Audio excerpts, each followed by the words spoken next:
My name is Stephan Jaeggi. I have collected some information on myself on the second slide. The important things is I'm heavily involved in ISO standards. I'm a technical expert since 1998 to the ISO committee who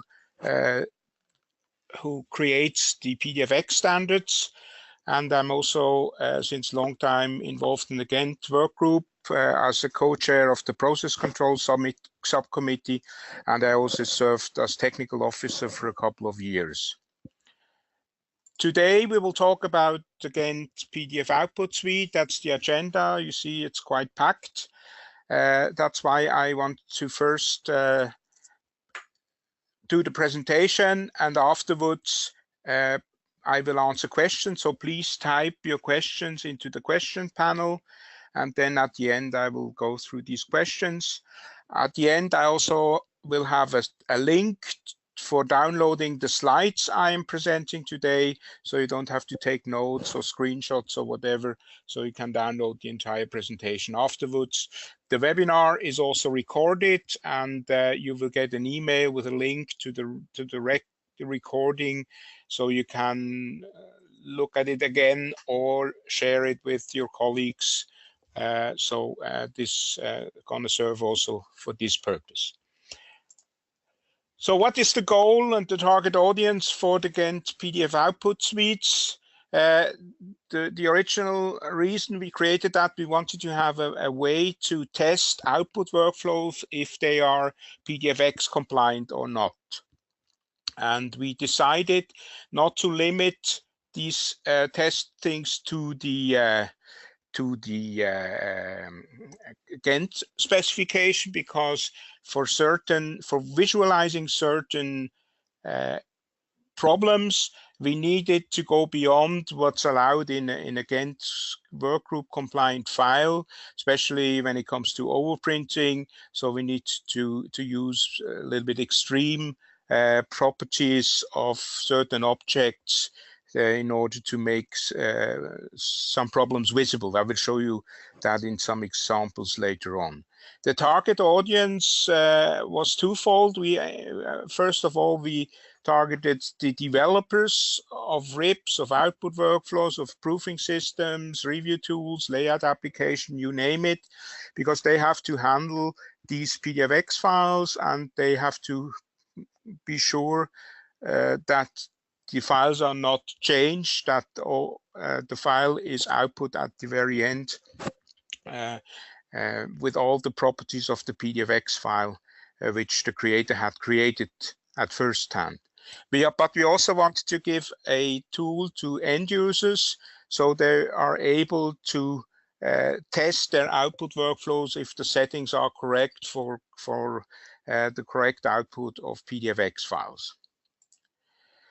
The Ghent Workbook Suite 5, the new thing is that we have added a number of patches to test ICC-based objects, which are allowed in PDFX4, and to see if these output workflows can handle these ICC-based objects as well. New is also that we have created 3 categories. We have a category called CMYK, which are the test patches that use only device CMYK. We have one category which also tests spot color objects, and we have a new category which is called CMS for color management system, with all the test patches using the ICC-based color. You can download this Ghent Output Suite, the documentation only, or all the patches and all documentation. So that's the whole package. You don't need to download the documentation separately. We also have instructions. I will come to that a little bit later on, and the compliancy label. There's links to that, to these pages as well. But this is the URL which gets you directly to this page where you can download the package. In the package, you will get 51 test patches that are small little PDF pages in these 3 categories, which allow you to test a single property of a PDFX file, and we also created 6 amalgated test files. That means we placed these 51 patches to these test pages. So not all the 51 patches have been used, because there's some patches which cannot be used together. For instance, the layers patches which use different definitions of how to create layers, and they bite each other, so you can either use one or the other, but not all together. So we left them out in these amalgated test pages.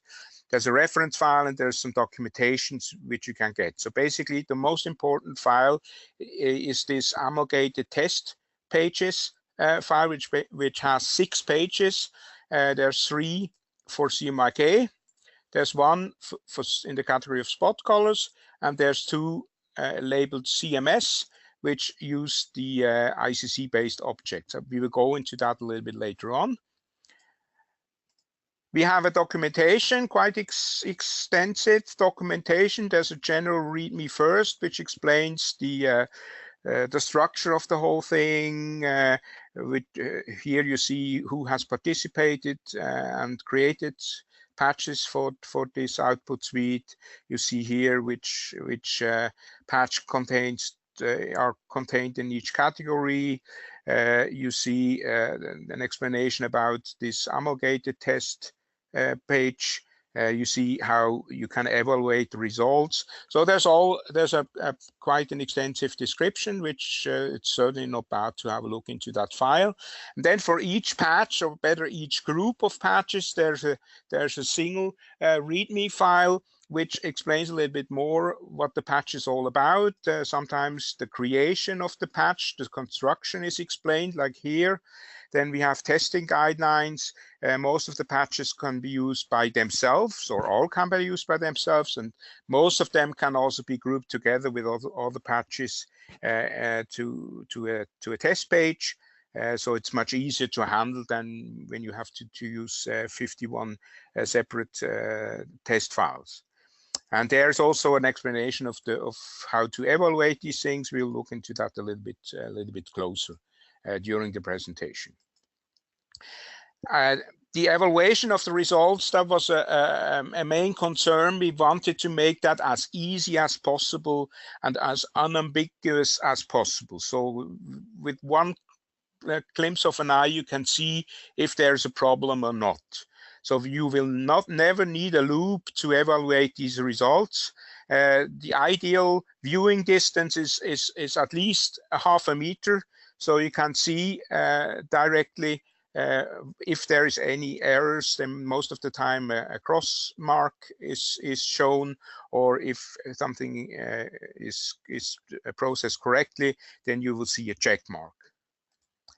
Let's go into some of these patches and explain how they work and how they display correct or bad behavior. Here, for instance, in the device end support patch, we used a check mark, which shows that this is the correct behavior, and in case of an error, you see a cross mark, so you see directly if something goes wrong or not.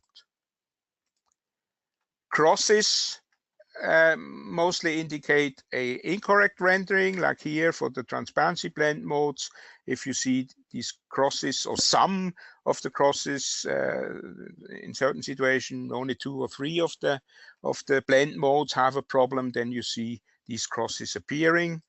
It's very important, due to some differences in color management systems, sometimes you can detect a very faint X in these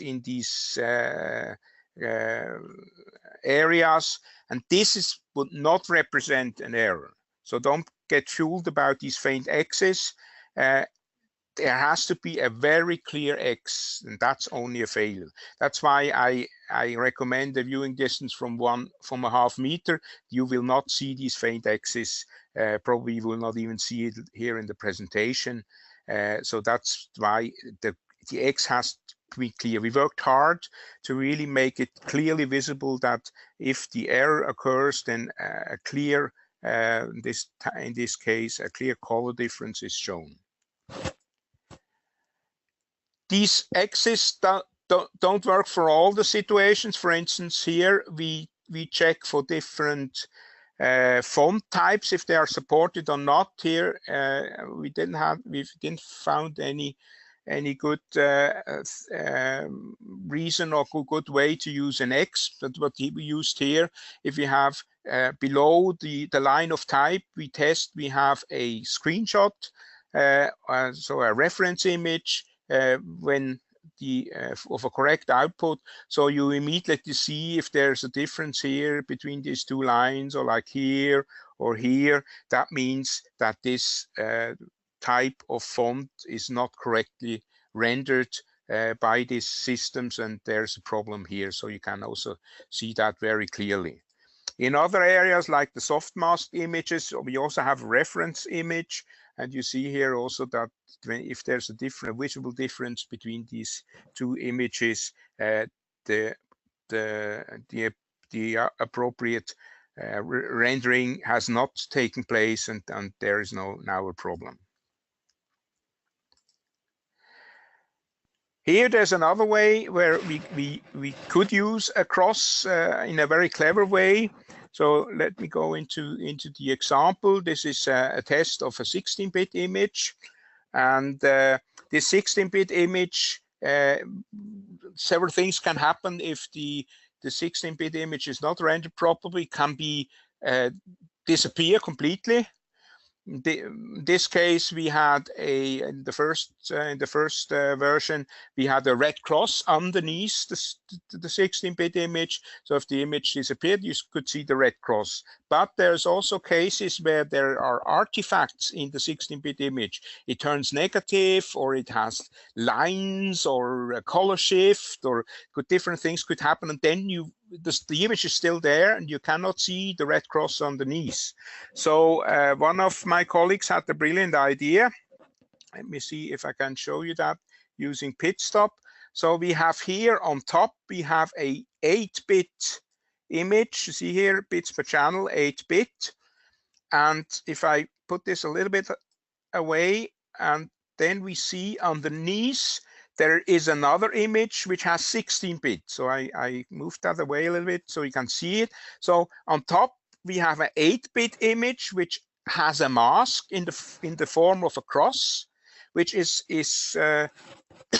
positioned on top of the 16-bit image. So that means if the 16-bit image disappears, you will only see the 8-bit cross. And if the 16-bit image has some artifacts, turns negative, or has a color shift, you will still see the X from the 8-bit image appear. So you can really easily see that there is a problem in this situation. So that's a clever way on how to visualize such problems. I got often asked how we get these ideas for these visualizations of these errors, and since we are among us, I can tell you the secret. It's Belgian beer. We have 1 or 2 meetings every year in Belgium, and after dinner we usually meet in a beer bar. And you know, Belgium is very famous for their beers, so they have also very, very strong beers. So, and after 3 or 4 Trappist beers with 15% of alcohol, we come usually to such ideas. So that's one of the reasons that these test pages are so cleverly built. So here's another example of a JPEG 2000 patch where we get different artifacts in different viewers. This is also especially also the case if you go to mobile devices, because most of the mobile devices, they don't support JPEG 2000, so you get such artifacts and like lines in it, or so you can easily see that these elements are not supported. For font substitution, we had to find another way. So this patch tests if the embedded font is really used for output. and that's why we created and if the font is not used, another character is displayed. So we created a font which is called symbol. So we didn't change the name, but we changed all the characters. There's only one character in this symbol font, which is a check mark, which we borrowed from another font, but changed a little bit, so we're not accused of stealing characters. And this font, if this one is used, you see the check mark, and if the system font the font called symbol installed in the system or in the RIP is used, you will see another character. Depends a little bit on the character encoding, but it clearly looks not like this check mark which we used in the original font. And this symbol font, which is used here in this PDF, it's only installed on one computer in the world, which is mine. So nobody else has this font, so it can never occur that this font is already installed in the system. We used labels in these patches to indicate if there's anything special in it. We have a label which is called PDFX4 for PDFX4 properties. We have in the last version, we have added the PDFX4 minus ICC. That means this ICC-based colors is used.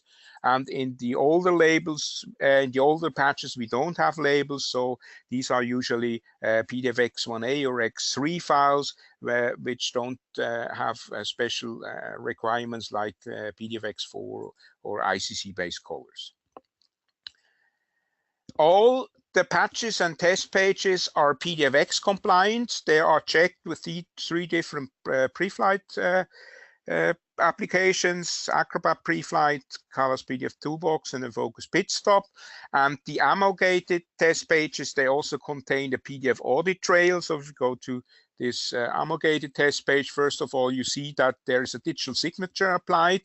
If this signature is not valid anymore, that means the file got changed after the creation. That means you have to be careful. Somebody has manipulated with the file. You see here, it's a PDFX4 file. You can verify the conformance of the PDFX4 file. And we also added the result of this verification PREFLIGT check done with Adobe Acrobat. We added that as a PREFLIGT audit trail, so you can see with which version that was tested, if it was successful or not. This is also, by the way, a Ghent specification we published a couple of years ago, which is supported by Colors and Focus and Adobe. So you can see this audit trail in all of these 3 PREFLIGT applications. The amalgated test page we already flipped through. Let's have a closer look at the details. So we have in the CMYK area, we have 2 different patches which check different kinds of shading. Here also we use a reference image to see if the rendering is correct. We have different overprint modes we are testing, overprint of different object types. We have device N overprinting, they're more recent, which have been added in the version 4. We have device N support only with CMYK. We have transparency blend modes in different versions. We have soft masks of images and vectors and fonts. Then we check on font related things like this font type check. This was for PDFX1A, and this one is for open type fonts, which is only available in PDFX4. That's why it has this label here. Then we check for font substitution. Here also, this is to check for the embedded font. We have the 16-bit image check here on CMYK. We have JPEG 2000 and JBIG2 compression testing here. And then in the spot colors, we mainly check for overprint situations, and that's also where a lot of errors occur. Then we have device N support for 5 and for 6 colors. And then we got the ICC-based patches, except this one. This is not really ICC-based because it used to check for 4 different variants of defining gray or black. But we couldn't find another place on one of the other pages, so that's why we put that here. But the other ones are all ICC-based. That's why they have this label here. And check for different situations where ICC-based color definitions are used, also as blend modes. And then we have the soft masking with ICC-based color, JPEG 2000 with ICC-based, and here we have other PDFX4 related checks, also with ICC colors for 16-bit images. We have a check for ICC v4 profiles, which have been introduced in PDFX4 for CMYK and RGB. And here we have 2 patches which are more a control mechanism if something happens to the pages. So this is a indicator which indicates if a color conversion has taken place, and this is a patch which shows if a output intent change has taken place. So that's more to find indications if then an error in one of the other patches occur. If we have here a color conversion indicator which is displayed, that means we know that some color conversion has taken place, and that might be the reason that the error occurred in the other patches. So that's more helping for evaluation than a test in itself. So that's the structure of these patches. So we have 3 CMYK, we have 1 spot and 2 CMS pages. There's also a reference file in the package where you see these 6 pages, and we have the color separations for each of the colors of the 6 colors, and you see how the separation should look like. You may wonder that only 1 page is spot color, but all the other pages have still text on it. The reason is that we have defined these texts, which are the captions of the different tests which explain the test. They are defined in register colors, so you see them in all color separation. That helps in evaluation. You don't have to flip on black separation on and off all the time, so you can see that in all the separation. That's the reason for that. How these files should be processed, you can either use the single patches or a combination of patches. You can create your own test pages with only the patches you are interested in, or you used our proposal with the 6 amalgated test pages. Also here you can leave complete pages away. If you don't print spot colors, you don't need to test that. So for instance, if you're in newspaper, you can just use the first 3 pages for CMYK and don't use the spot color and the CMS pages. So you can adopt these, they're very modular. You can adopt the choice of the patches or pages you want to process. You should always process these test pages like regular PDFX4 print shops, which are, for instance, supplied by your customers. So if you are in offset printing, you should impose the patches of the pages to a sheet. If you are in digital printing, they can be printed as single or double pages. And if you are in an ad workflow situation, you should treat these PDFs like a supplied ad and place that in your ad layout application and create pages, and then check the end result of these composed pages. So often you will see that some things went wrong, especially for placing ads in layout application. Most of them do not properly support overprint settings, so you lose some overprint settings of the supplied ads, and there you have to be careful because that's then the intended rendering is not achieved and you could get into troubles in such situations. So in case of problems detected in the output, first of all, I recommend to use special settings for PDFX files, which should be provided by the vendor of your output workflow. If not, you should try to change the settings of your workflow. For instance, deactivate the settings which change the overprint behavior. That's the most common reason for problems that most workflow think they have to fix overprint problems. But that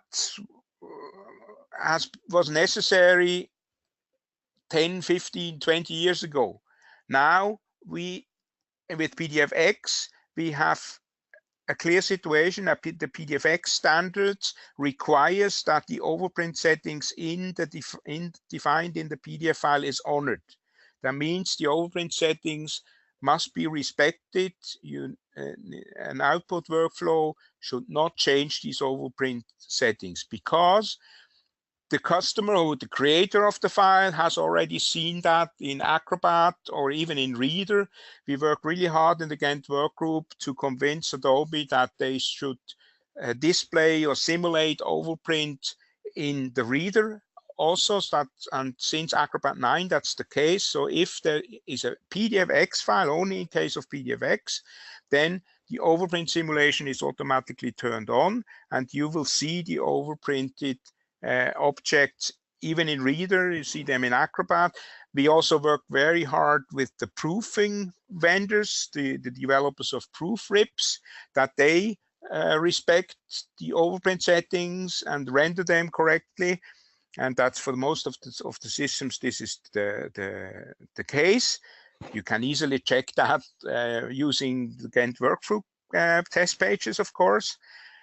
So that's very important, not change the overprint behavior, because the customer has seen that on his monitor, he has seen that in his proof output, and then it's not a clever idea just before you do the plates, change the overprint behavior and then get different results, especially if you have flattened PDF pages.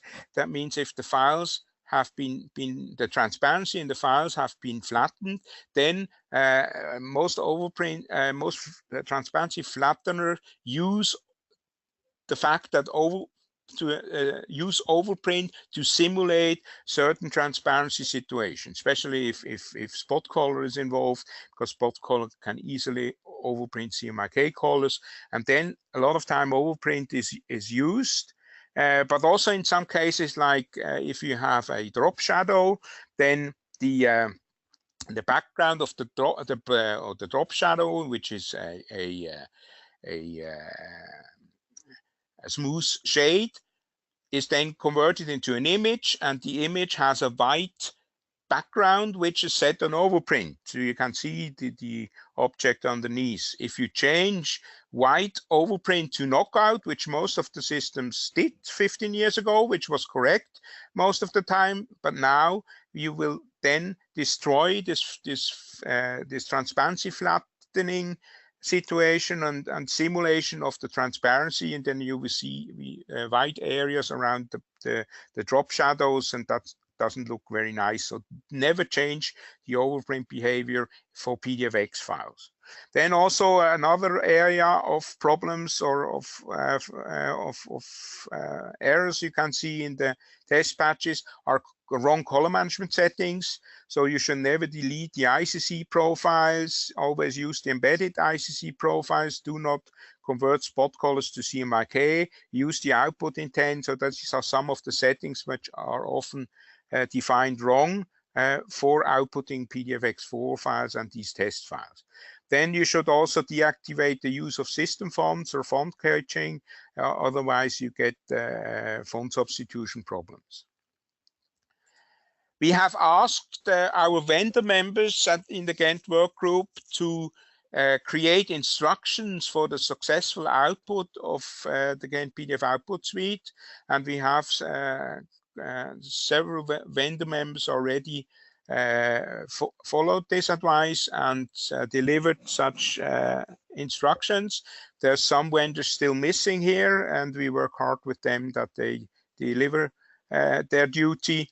And here you can see for these systems on how to set up, on what options, what settings you have maybe to change to output these files correctly. So that's certainly a help if you want to test your system. Very recently, we have also created a compliancy label, so these vendors, they can make it visible that they are compliant to this Ghent PDF Output Suite. There's two requirements they must meet. They must have published instructions for the successful output, what I have shown on the previous slide, and they must submit a proof of successful output of the 6 pages to us. We check that, and then if this is successful, then they get this label, and we already have a few vendors and a few systems who have already received that label. This is very recent. We have introduced that last fall, so the list is certainly not complete and will grow further on in the next coming of months. We also have created a white paper, but this is on the version 4 of the Ghent PDF Output Suite. We have not updated that yet to version 5, but it still contains a good explanation of the basics of the output suite in text form, and it also has a use case at the end. Let me see here, a case study from Canada, where the Ghent PDF Output Suite has been used for, I think that's the magazine organization in Canada, and where you can see how these guys used this output suite to test their systems. At the end, let me give you a last advice. Keep in mind that the Ghent PDF Output Suite files, they look a little bit strange, but there are regular PDFX files, and they only contain objects which can be part of any other PDFX file you will receive in daily production. So it has nothing special. We use some extreme properties, but these are all possible to obtain in regular files. So therefore, if you have found the appropriate settings for processing the Ghent output test files, don't throw them away. Use these settings for all of your PDFX files.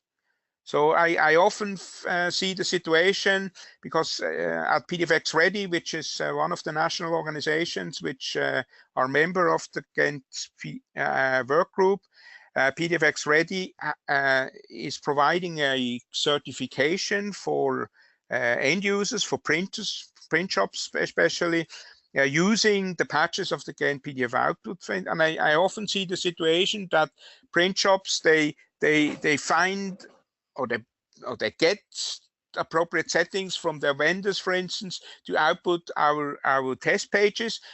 They do that, and they immediately switch back to the old settings, and then run into problems later on. So it's important that PDFX files have require different output settings than regular PDF files, which may be badly constructed.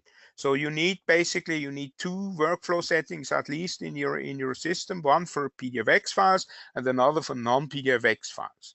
And the one for PDFX files, the correct ones are certainly those who correctly output the Ghent PDF Output Suite files. Because if they do not, then you always risk that sooner or later a customer file will use one of these properties, which is tested by the output test files, and then you will run into a problem if your workflow is not set up appropriately. So that's already the end of my presentation. If you have any questions later on, I will have a look at the questions panel right now. But if you have any questions later on, you can send me an email and I will try to answer those.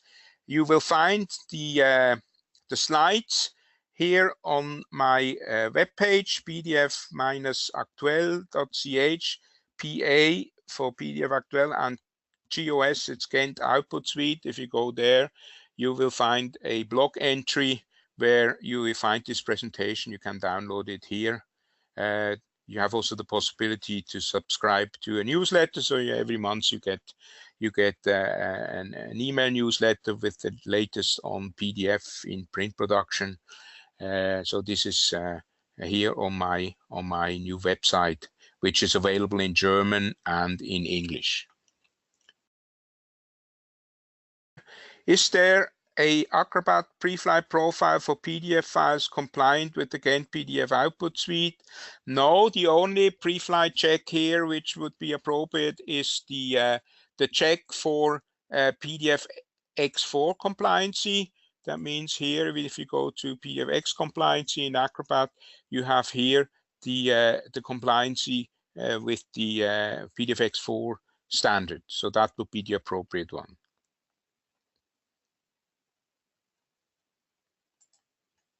Apparently there are no other questions, so that means we can close the session. I all wish you a very nice evening.